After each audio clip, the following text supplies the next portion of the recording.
Good afternoon and welcome back. I'm Marcus Peter. Children's literature, by its very nature, is meant to spark imagination and therefore unexpected and very fruitful conversations. These conversations can take various forms, lighthearted and whimsical to educational and profoundly thought-provoking and faith-filled. Joining me to talk about this is Luella D'Amico.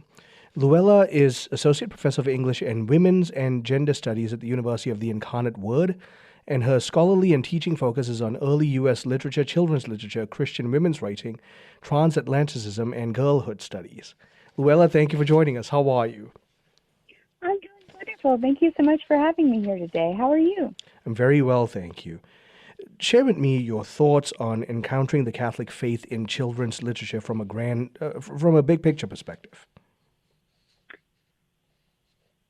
Well, I've been thinking a lot about how reading it together as parents, as educators, is really akin to getting children to think about praying for the first time. I don't know, I have two young children, and oftentimes when we're settling down for the night or just during a busy day, I have my children at home with me during the summertime right now. She mentioned a professor, and it's one of the few times when we sort of settle together and we're sitting there and we're concentrating on a text. And it's a lot like what we do in Mass. We are sitting there and we are asked to think about the liturgy of the Word. And I think of it a lot of times as this practice for Mass. If we are thinking about how are we using our domestic church to think about how do we interpret Scripture? How are we taking those moral lessons that we have at home, at school, to then to replicate and help our children, help our students, help our grandchildren, or whatever loved ones we might have. Think about how do we interpret the world around us. We're already reading with them in all of these other ways, and children's literature offers such a rich, formative experience already. Your book, Wondrous Books, is not meant to be a sit-down read by itself. You're actually trying to provide a guide in which the exploration of children's literature can help stoke what we can properly call the sacramental imagination. Share with us your thoughts on that structure. Why did you go down that path? Yeah, so I wrote this book called Wondrous Reading: Encountering the Catholic Faith in Children's Literature, and I was really inspired during the pandemic to begin thinking about this. It was during the time when, we're sort of, many of us, my church stopped having Mass for a little bit. We were remote, and it was this sort of period of timelessness. And one of the ways that my family began to mark time was through reading together, was through prayer for a little bit. And once we began to do this, I began to think, wow, I'm missing the church so much. I am missing these things. But I also began to realize that my children loved just the ability to read books and talk about them, and they loved the Lord so much. And once we got back to Mass and were there full time, they began to sort of take these stories with them and talk about them in new ways. So in my book, I look at books that we have, and my children go to a regular public school, and they're reading all the time. And so oftentimes, I don't know if we're making these connections between the books that they're reading in public school along with the texts that they're taking with them at home. And then also, what about the books, just beloved children's classics that I read with them. So I have my book sort of set up in sections where I talk about liturgical living, faith and reason, the culture of life, both with classics like Little Women and The Giving Tree, and then also some ones that you might not expect, like the Magic Tree House series that my kids love reading on their own, and The Snowy Day, right, which you might not think of having necessarily Catholic themes, but it's such a great book if you think about it in terms of care for God's creation. It's a wonderful little picture book in that regard, if we just think about it in that regard. One of the things you highlight in applying that thought process to, I mean, frankly, what you're suggesting here is learning how to relate with children so that we can bring them along on these imaginative journeys and also join them on this imaginative journey. And you highlight the need for carving out intentional, quote unquote, sacred times of reading. So as a father of very young children, I greatly appreciated that imagery. Can you share with us about that?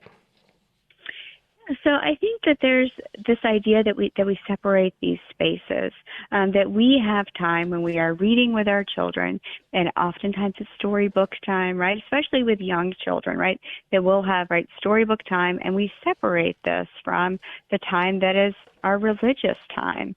But oftentimes this is the time when my kids will be like the why questions, right? This is the time when children feel close to us. So I think we should be creating these communal spaces and then offering this moment of moral formation. Why don't we just take it a step further and ask children questions about, hey, what are you thinking spiritually right now? Mm-hmm. How might we connect this book to God?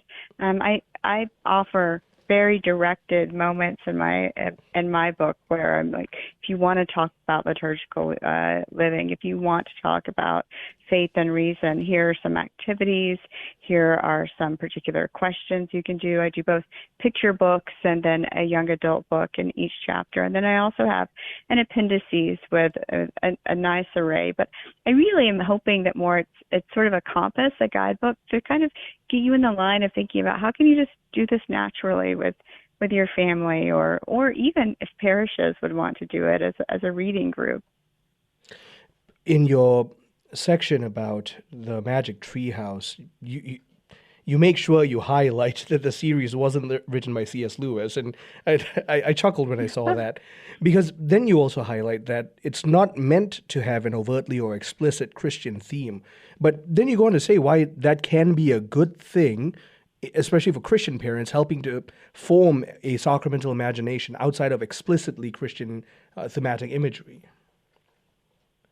Yeah, so my children often talk about whenever they have this sort of joke about how we look at the world, and they're always like, "Oh, Mom, you're going to tell us about the big D word, and the big D word in our house is discernment."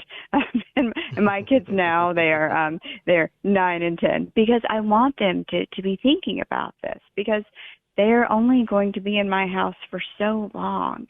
And I want them, as we're reading stories together, to be able to think about these things, to see the sacramental in books that have the sacramental imagination in them, to see the world, to see God's world. I'm looking out my window right now to see the trees and to see God there. And I think the Magic Treehouse is it's the best-selling series out there for kids today. So many are reading it, and it certainly has these sacramental elements in it if you simply open up to it. And certainly not all stories are going to have the good, the true, and the beautiful, but many of the children's stories that are out there today have them. And I think, right, if there are some elements that veer astray, then my kids are usually like, "Oh, Mom, there's this in it." And I think that's the sort of development that we want to have for our kids, where they can see what is sacramental, what is geared toward God, and what's not, and to open up those conversations wherever we can, rather than being afraid. You know, I've thoroughly enjoyed this conversation, Luella. Thank you so much for making the time to speak with us. Oh, thank you so much for having me. I really appreciate it. My guest has been Luella D'Amico. Of the many hats that she wears, she's the author most recently of Wondrous Reading, published by Cascade Books. I find this to be a really good read, a very instructional model for parents to sit and read with our children, to teach them how to read and to help form their imaginations and to go on that journey with them. So do consider it, Wondrous Reading. Stay tuned, I'm Marcus Peter.